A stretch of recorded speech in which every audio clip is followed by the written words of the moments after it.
YouTube channel. আজকে যে বাইকটি নিয়ে কথা বলবো সেটি তো থাম্বনেল এবং টাইটেল দেখে বুঝেই গেছেন। তো চলুন ভিডিওটি শুরু করা যাক। কেটিএম ডিউক 390 400 সিসি বাইকের মধ্যে অন্যতম শক্তিশালী বাইক।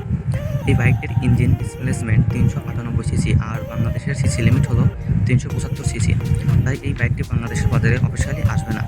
তবে একটি পদ্ধতি আছে যার মাধ্যমে বাইকটি বাংলাদেশে আসতে পারে, সেটা বলবো ভিডিও শেষের দিকে।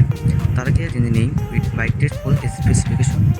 বাইকটির সামনে ব্যবহার করা হয়েছে slick Ram dual LED headlamp setup এবং দুই পাশে দুটি এলইডি বাল্বের ডিআরএল সেটআপ রয়েছে। বাইকটির পিছনের দিকে ব্যবহার করা হয়েছে স্পোর্টি ডিজাইনের এলইডি টেল ল্যাম্প সেটআপ, তার সাথে রয়েছে 15 লিটার মাস্কুলার ফুল ট্যাঙ্ক। বাইকটির লুকস অনেক মডার্ন অ্যান্ড অ্যাগ্রেসিভ, যার কিছু লিগ্যাল মডিফিকেশন করলে আরও ভালো লাগতো।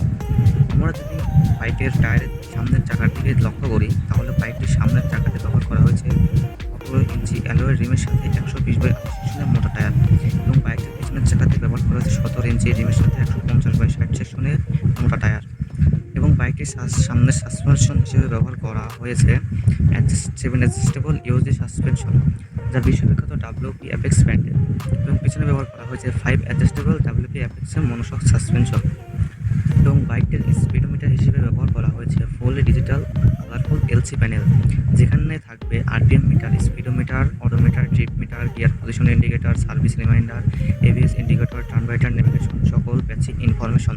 তার সাথে ব্লুটুথ কানেক্টিভিটি, যার সাহায্যে আপনি আপনার মোবাইল ফোনকে কানেক্ট করতে পারবেন আপনার বাইকের সাথে এবং অনেক ইনফরমেশন দেখতে পারবেন। এই বাইকটিতে ট্র্যাকশন কন্ট্রোল, স্পিকার ক্লাস সহ হাইটেক ফিচার ব্যবহার করা হয়েছে। আরও আছে বাইকটির 3টে রাইডিং মোড, যেমন speed mode, rain mode, track mode. এবার আসে বাইকটির ব্রেকিং সিস্টেম নিয়ে। বাইকটির সামনে ব্যবহার করা হয়েছে 320 মিলিমিটার ডিস্ক ব্রেক আর পিছনে ব্যবহার করা হয়েছে 240 মিলিমিটার ডিস্ক ব্রেক। তার সাথে রয়েছে dual channel ABS braking system.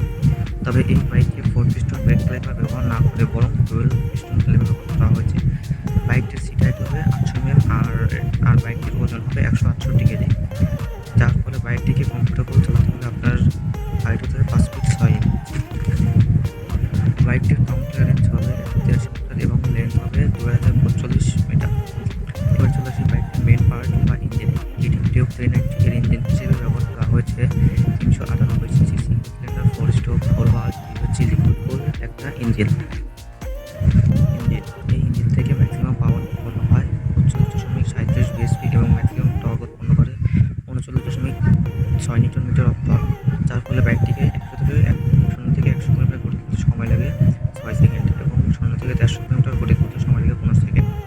এই বাইকটির থেকে বাইকে 70 কিলোমিটার টপ স্পিড পাওয়া যায়। তো এবার সেই বাইকটি বাংলাদেশে আসবে। তো এই বাইকটি বাংলাদেশে কখনোই আসবে না, কিন্তু এই বাইকটির একটি ছোটো ভার্সন আছে কেটিএম ডিউক 250 একই মডেলের। তো ওই বাইকটি বাংলাদেশে অফিসিয়ালি আসবে, সেটার জন্য আমাদেরকে কিছুদিন ওয়েট করতে হবে। তো বন্ধুরা, এই ছিল